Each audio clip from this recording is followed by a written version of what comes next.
My name is Katherine Claxton. I have a daughter, Charlotte Claxton, and I have a son, Joshua Claxton. And Joshy, as we like to call him, was diagnosed with hypoplasia of the corpus callosum when he was 19 months old. Joshy faces a lot of different challenges. He is unable to have the motor planning in his mouth to be able to form words.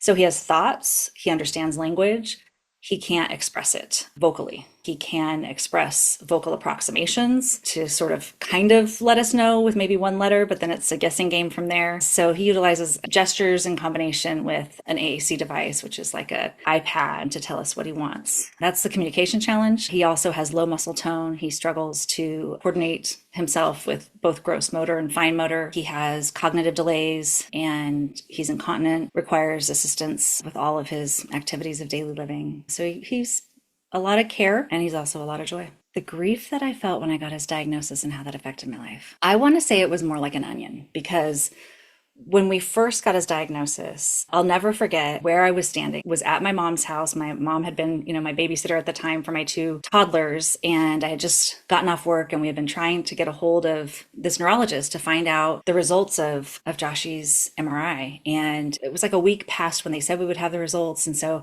I was calling, and finally I got a call from him, and I could tell he was driving, and it was just kind of fast and rushed. And it was like, oh yeah, he has hypoplasia of the corpus callosum. And I'm like, can you spell that? And I said, well, what does that mean for him? And he was like, it's a wait and see. I don't know. It could be maybe just a little learning challenges, like no big deal. We'll see. See you in 6 months. Don't Google it. And so I didn't actually for probably 24 hours, because I knew that obviously Google's going to give you not a lot of hope. You don't usually find out the good stuff on there. So I was brokenhearted to learn that my child would have what I thought was a learning disability. I remember Dean and I praying after the kids were in bed. Well, I remember calling him at work, and, because I didn't want to wait to tell him, and sharing that information with him, asking him to close his office door, and not really knowing what that meant. It was just a lot of question marks. And so then over the years, it was like, at first we thought, okay, well, we'll get him an early intervention. We'll catch him up. And so that by kindergarten, no one will know, that kind of thing. Not that we were trying to keep it a secret, but we just didn't want him to struggle. And my husband didn't want to give kids like the fuel to tease him on the playground, like, you don't have all of your brain, part of yours is missing, that kind of thing. And we weren't sure how he was going to present. So it was something that we kind of kept close to the heart, just to protect Joshy for probably the first year. But as time went on, and he took a really long time to walk, and he never talked, and he never potty trained in spite of the best efforts and a whole team of ABA. And it was a peeling of the onion slowly. And I think in God's grace and mercy, I didn't know at that time I would still be changing diapers 11 years later, because finding out that he would have learning challenges or any kind of cognitive challenges, that was hard enough to swallow. And I think had I had the whole picture, just God knew that it would have been too much. And so slowly over time, it's been revealed to us what his life is going to be, but also slowly over time, the joy has been revealed too. So it's been a slow grief process. And as time marches on and Joshy doesn't, the various milestones are grieved. So, when all the kids go off to kindergarten and they're able to go to the neighborhood school and he has to get bused somewhere else, that was grief. And when all the kids start driving and he's not, that's going to be grief. There's different milestones, the sports, just all look so different than what we expected, but not necessarily bad, just different. And you have to grieve that expectation and those hopes and those things that you think are going to happen in order to be able to celebrate what is. Because if you're always waiting for what you planned on and what you want and what you had hoped for, you can't see what is. And what is really, really beautiful and really, really wonderful and really, really hard. That's been my grief journey. When I realized that I was grieving, I felt like, oh my gosh, like, do I not love my son? Like, I'm an awful mother. I don't accept him for who he is. And I still have moments like that, where when I have the FOMO, when I see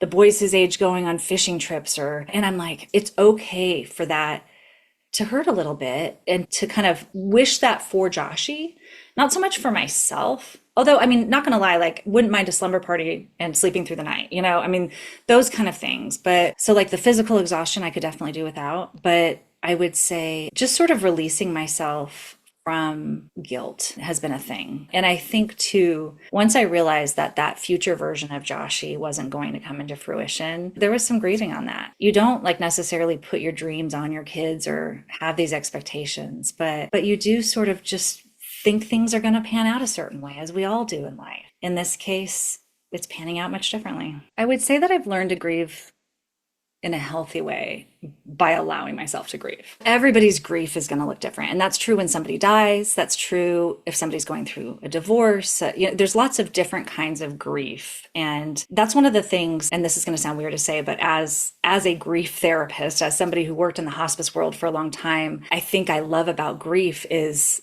so to say I love about grief is weird. That's the part that's weird, right? But grief applies to so many different aspects of life. And I think even if you've never experienced the death of a loved one, which, I mean, if you've lived long enough, you have, but if you've never experienced the death of somebody close, you've grieved, right? Because life never is exactly as we plan, and our expectations don't always align with what happens. So I learned to grieve in a healthy way by allowing the grief to come, by not shaming myself in that process. I'm an external processor, very thankful to have close friends who I can talk to. And I would say, honestly, it's something that I'm still learning, because the grief tends to overlap with like the caregiving responsibilities, right? So it's just this cortisol streaming through your body at all given times. And that survival mode, especially when one of Joshy's struggles is he elopes. And, he's recently gotten into an Amazon truck at my mom's house. He got into a UPS truck on our street. And this is all while I'm literally chasing him down the street. And as he gets bigger, he's getting faster. And P.S., I'm getting older and slower. So it's like two are not correlating well.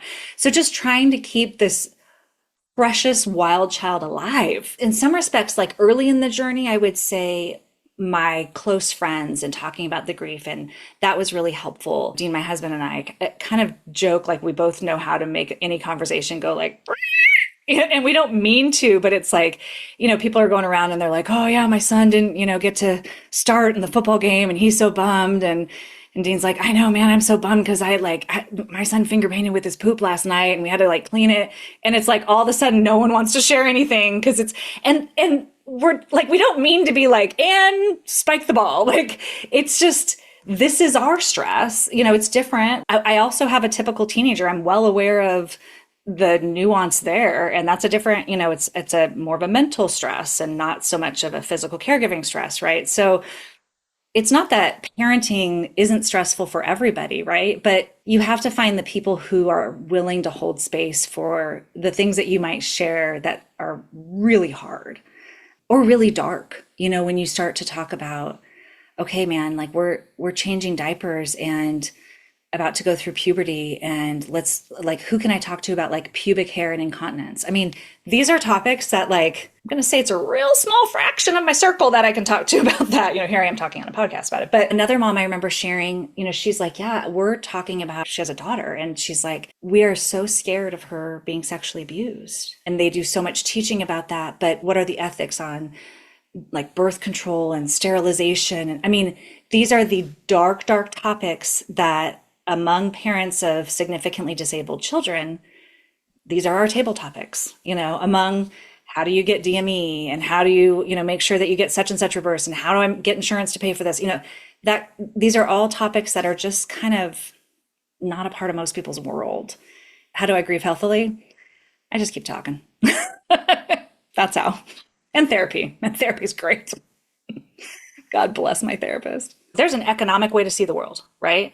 And I do fear that in some ways we are going in that direction. When you talk about like, let's cure, let's prevent genetic testing, you're talking about making sure that these kids don't exist, right? Where is it? Is it like Iceland, where like the incidence of Down syndrome is incredibly low? And that's because of the genetic testing and the abortion rates of children with disabilities. So let me just say, from a faith perspective, this life was never promised to be easy. In fact, it says, in this world, you will have trouble. You will, not you might. And that doesn't preach well. But take heart, I have overcome the world. It's not, but take heart, it'll get easier if you hang on. Take heart, if you have the faith of a mustard seed, your child will be healed, which I've heard that one. No, it's just take heart, I have overcome the world, but maybe not in my lifetime. I mean, think of Abraham died with one child, as far as he knew, another one who he had, banished to the desert and probably thought was dead. He died without ever really seeing the fulfillment of God's promise over his life. And yet we know, I mean, he's the father of nations. I just think my life, Joshy's life, all of our lives are such a small part of God's story. And I will say, like, before I had Joshy, I had Charlotte. And Charlotte was that perfect toddler. She wasn't perfect, but no screens, wooden toys, sit at a restaurant in color, look at the waiter in the eyes and let him know what you're going to order. Like, I didn't understand why all these other parents didn't know what they were doing, because clearly I had it down. And so I just thought, like, well, if you would read Baby Wise and do Eat Awake Sleep, you too could have the perfect child. And boy, did God do a work on me. And I have that perfectionism. I have that striving. And if I'm really honest with myself, if I'm going to be a perfectionist for myself, then I kind of think everyone else should be too. And so then along came Joshy, and I couldn't fix him. And no matter what I did, and I had a degree in social work, and I did my master's thesis in caregiver role strain. Don't you know that I should be the perfect caregiver? I know that God did such a work on my heart in the process of learning what it is to be human and fallible and not in control of your circumstances, and releasing it and trusting in his sovereignty, that I could have never learned had I not had Joshy as my son and been on this journey. So as far as whether or not these children should ever be born, is it worth it? It is the process of sanctification, which is always hard and never easy. It's that refiner's fire, and that fire is hot, but it is absolutely worth it. And God doesn't promise to remove it, but throughout the Bible, Old Testament, New Testament, he promises to be with us in the fire. So I would say it is absolutely worth it, and it is absolutely the hardest thing that you will ever do. I want to also say learning to live in community, because I believe that that is the body of Christ. Joshy has taught me so much about community, seeing the way that other people love him and welcome him, and seeing the way some people don't, honestly. He's such a great judge of character, right? It's like, well, if you want to know if what someone's really like, put Joshy in their 5-foot circumference, see how they respond. And it's like, all right, like, you're cool with me, or like, see you, he has a way to really like cut to the chase fast as far as people's personalities, what they're willing to tolerate, and not everybody's comfortable with it. And I don't believe that God only gives us what we can handle. I firmly don't believe that. I believe God gives us much more than we can handle, so that we then rely on him and trust in him. And so that's me every day, is just like, here's my 5 loaves, God, and here's all the people that you need to feed. And I only got 5 loaves and 2 fish, and somehow on the days that I press into him, it multiplies. And on the days that I don't have enough, and I'm out and I'm empty. So it is just it's something that has kept me close to him over these last 11 years in a way that I don't know that I would have been able to. I think I would have been caught up in whether or not my kid was playing travel ball and getting straight A's and things that just really don't have eternal importance. In the very beginning of my journey, the advice that I would give parents that are early on in the journey is to find other parents further along on the path. For me, that person was Connie Hutchinson. I grew up with her daughter, Julie Hutchinson, who had Down syndrome. And I remember her and her husband coming over and bringing us dinner. And the advice that she gave us, we still stick with today. And that's, don't let the fear of the future rob your joy for today. And so her words at that time were, Katherine, look, you have this toddler, he's messy, I think he was eating his strawberries, which he still loves. And she's like, if you are so worried about when he goes to preschool, you're going to miss this. You're going to miss this toddler. And when he's in preschool, if you're so worried about when he goes to elementary school and his IEP, you're going to miss this. And Dean and I constantly will say that when we start to get into a place of fear of adult transition, or Joshy's going to junior high next year, don't let my fear for junior high next year steal the joy of his last year of 6th grade. He just had his jogathon. He's going to, all the elementary school things.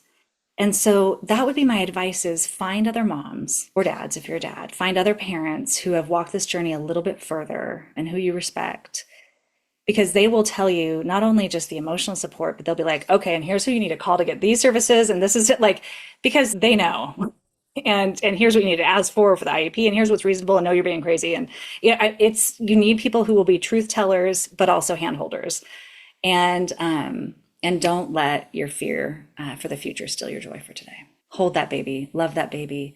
It's okay for you to grieve the baby you thought you would be holding, and you're not a bad mom for going through that grief. But also don't let fear drive you.